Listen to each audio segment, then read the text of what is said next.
লড়াই করো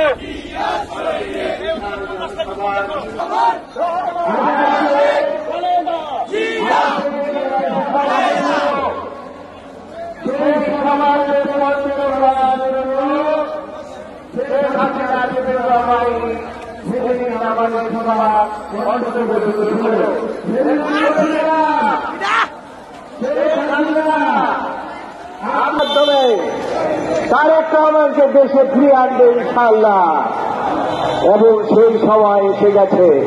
প্রিয় ভাইরা, আরেকটা কথা বলতে হয়, আমাদের নেত্রী বেগম খালেদা জিয়া, তার জন্য আমরা আইনজীবীরা সহ আপনারা সহ আমরা সেদিন বিচার বিভাগের দ্বারে রেখে বাঁচতে দেন, কিন্তু তারা বাঁচতে দিতে চান নাই। আমরা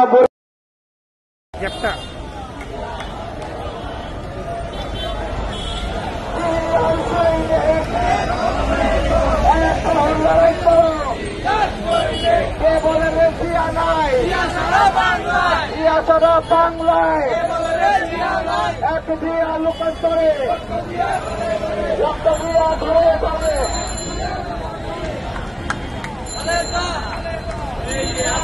রক্তের বন্যায় এসে যাবে অন্যায়, হাসিনার দালালেরা হুঁশিয়ার সাবধান, হুঁশিয়ার সাবধান, আওয়ামী লীগের বান্দারা হুঁশিয়ার সাবধান।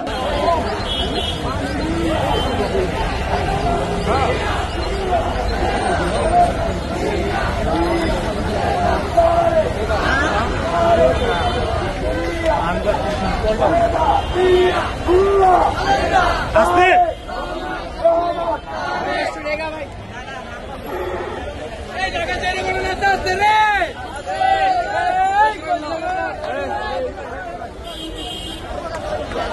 একটু গ্যাপ করে দিতে, গ্যাপ করে নিচে দিয়ে দিতে।